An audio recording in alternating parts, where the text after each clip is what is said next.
What do the 2012 UK directives for hard surface and amenity glyphosate spraying mean? Well, the 2012 UK government directives on the use of pesticides states that in areas used by the public on sealed surfaces, railways and roadsides, and I quote, the amount used and the frequency of use are as low as reasonably practical. These are the words in the legislation. Now, this is widely interpreted as meaning it is not reasonable to do things like blanket spray a car park for weeds. The logic being that the whole surface does not need to be treated, only certain parts do, i.e. where the weeds are kind of coming through. In some EU countries, before the outright banning of glyphosate use in these situations, similar legislation was in place and was widely interpreted to mean that conventional backpack sprayers were unacceptable. There was a de facto ban on the use of conventional backpack sprayers, and glyphosate could only be applied with more advanced and efficient CDA/ULV sprayers.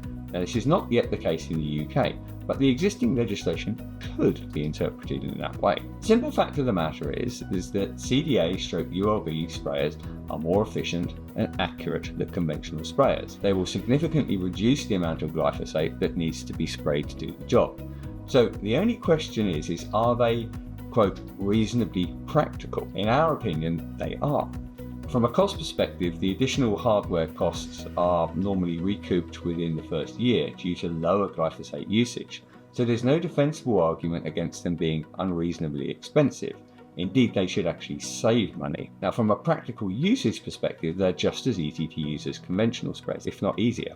They can spot spray and they're adjustable to give very precise spray areas, so there's no practical reason why they shouldn't be used. And from a health and safety operator perspective, they are again demonstrably safer than conventional sprayers, being easier to use and resulting in far less operator contamination risk. So in our opinion, there's no reason not to use this technology in amenity and hard surface settings. In actual fact, the real question is not why they should not be used, but why aren't they being used? I think the only true answer to this is a lack of knowledge.